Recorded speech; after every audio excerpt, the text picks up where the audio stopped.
Stephen, good morning, and Morning. thank you for accommodating me. We would have spoken about your personal life transitioning from your cricketing world into a businessman, a prominent businessman in Guyana.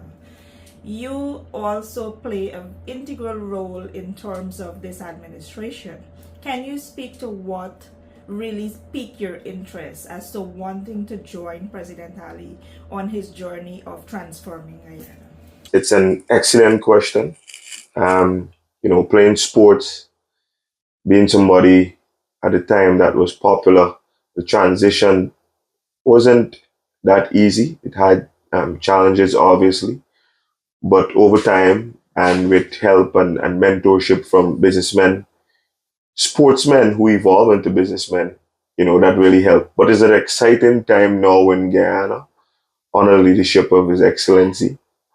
So from a very tender age, I've always been involved in political discourse because I think it's our civic right to be involved in political discourse because whoever's in charge of the country will direct the country, and then obviously the policies that are in place will directly affect people's lives. And you're seeing how excellent policies under the stewardship of President Dali, you're seeing what is happening in Ghana in terms of the transformation. But in terms of what caught my interest in politics, it's because of what I saw on a trip to India. So I was part of a private sector delegation headed by His Excellency, heading to India just a few years ago to explore obviously opportunities and see how we can partner with some of the more prominent businesses in India. But I'm going to give you a personal experience. We got into Delhi around 4:30 in the morning, and to my surprise, His Excellency called a meeting for myself and a few others at 8 a.m. after having a very, very long journey. You'll expect someone to, anyone, just naturals. You get some rest and then start the day. But his passion for country, his passion for development, it was there right in front of our eyes. So we had a meeting at 8 a.m. after arriving at 4:30. And then throughout that trip, it lasted for a number of days. But you could have counted out the number of hours you actually slept because it was conversation after conversation, meeting after meeting, discussing the Guyana brand and how to move it forward, and also meeting with prominent businessmen to invest back in Guyana. And that is the type of leadership that anyone will be impressed by. And I was very, very impressed. And it aligns with what I would like to be a part of. Development for the country, development for young people, development for every single one. So hence the reason I'm here today. Thank you for that. Speaking about young people, you are a counselor. Can you speak to young people, their involvement in terms of helping to transform Guyana, and also the opportunities that are out there for them so that they can capitalize on those as well, not only for their personal benefits, but for the upliftment of the country as a whole? It's a new dawn in Guyana. No one can dispute what is happening here. There's an abundance of opportunities. For instance, let's look at one in particular, the Gold Scholarship. If you look at the amount of Guyanese that benefited from the Gold Scholarship, thousands of persons benefited from training, and that equips you with the necessary skill sets to head out in the wider world. And not just that, it is also aligned with opportunities and persons coming in to invest and opening up new jobs. So what I'm seeing here is a strategic approach, but there's an abundance of opportunities in sports and having the necessary facilities for sportsmen. You look at new stadiums. You even look at how our football team is doing. Then you look at the community grounds, is making sure the infrastructure is in place so that young people can benefit. But there's an enormous amount of opportunities. And as a young person, I try my best to help every single individual once they're willing and able to work, or try my best to also advise them in the best possible way of making sure that they take advantage of these opportunities, because the opportunities are there. It's for them to want it. It's for them to want to develop themselves into being better individuals. And being better individuals mean it that will also mean a better Guyana. So the opportunities are in abundance. And I would encourage anybody to make sure that you make use of these opportunities. You look at there's opportunity in agriculture. I can go down a long list in terms of innovative agriculture. There's opportunity in housing in terms of opening a construction firm. There's an abundance of opportunity, but you need to network and align yourself with what you want to achieve. Because staying away and saying that no, there's no opportunity is not the way to do it. You need to align yourself. You need to get yourself involved in the development of this country. Beautiful. As it relates to you being a businessman, can you speak to the last 5 years of, I know where it all started because you would have shared that with me. It wasn't an easy road. But let's reflect for the past 5 years in terms of development in your business. Can you speak to that and also to the business community and what it means? Listen, when I finished playing cricket, it was a very, very difficult time for me. I was so accustomed to having so many people around me. And, when you walk the streets, so many people shouting your names. Sometimes it might be for the bad reason to say that, listen, you made Guyana lose. And then sometimes it's for the good reason to say, well done, congratulations, I admire your work. But setting up this business, on the first day after launching, I had two persons here. I had a journalist and I had one customer.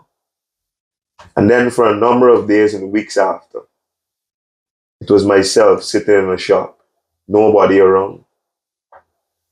But with time and perseverance, and also marketing ability, the business grew. And it so happens that when this administration took over, persons started to even shop more because opportunities start to open up. And what Guyanese would term money start to flow. So you find persons spending on jewelry. And we understand in Guyana, when persons come from outside, they would love to have a piece of Guyanese gold. And then persons here see it as a very easy gift to give someone.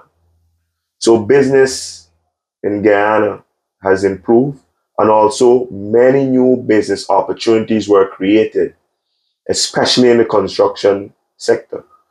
Tourism sector, you're seeing hotels going up.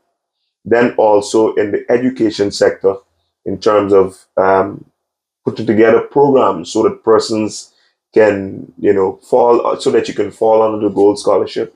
So there's enormous opportunities.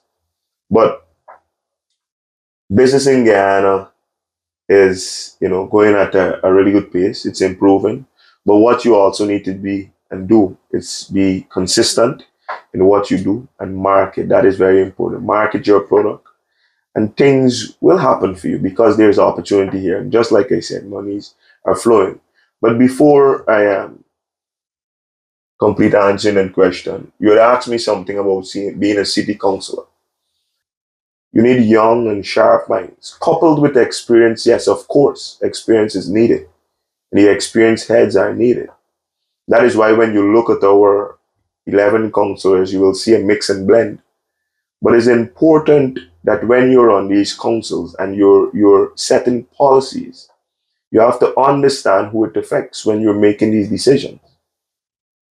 So while I'm on the council, I try my best to make sure that I speak for the people at all times. and make sure that the policies that are implemented are aligned in the right way for the best outcome. While the party that I represent don't have the majority, I will always share my view or my opinion in any given situation. But it shows that young people are needed to step to the forefront, and something that we as Guyanese should also, have in our mind is that we need to make the political arena kind of attractive. It's gotten so unattractive that the right minds are not necessarily being the ones that are going and directing themselves into politics. We're dealing with people's lives, we're dealing with countries' development, we're dealing with future. So that is something that we always need to remember. I cannot speak to Stephen Jacobs without talking about CPL. Mhm.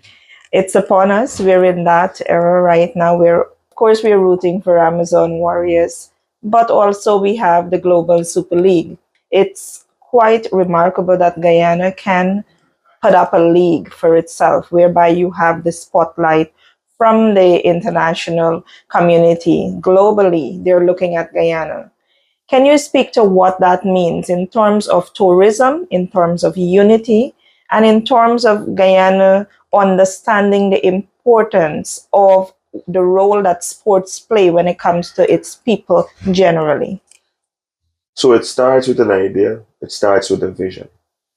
I remember His Excellency said something that I will never forget.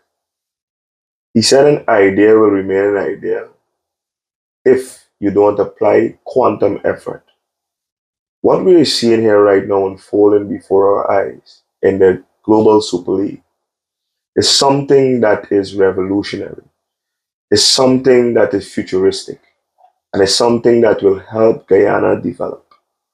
Now, while we while we have our oil and gas resources and we develop these infrastructure, we have only about 700,000 persons. We need persons to utilize these services. We need persons to utilize these hotels. And that is what this global T20, this global Super League is there for. So it puts us on the global front as a nation. So we have an international spectacle, we have persons, we have teams from right across the world. So our reach will be right across the world. So you develop this spectacle where you have persons coming into the country. And that is very important to utilize. And then you look at the spill-off effects. There's work for taxi drivers, there's work for food entities, there's work for restaurants, there's work for bus services. And that is what visionary leadership is about. So sports is the single most unifying spectacle. And I've played sports for all of my life. And playing sports have taught me so much that I for every day am thankful for sports, because I would say if it wasn't for sports, there'll be no Stephen Jacobs. Everything that I have achieved to this day is because of me playing cricket and playing sports and networking and meeting people. It's because I played sports. And this government understands the importance of sports, hence the Global Super League. So the Global Super League is set to run off in July. Pretty sure a lot of persons will be there supporting the Guyana Amazon Warriors. And the CPL, for the fourth straight year, we're having the finals here in Guyana. And again, that is a testament to the visionary leadership of His Excellency. When you bring the CPL here, you bring people here. You bring opportunities for business here.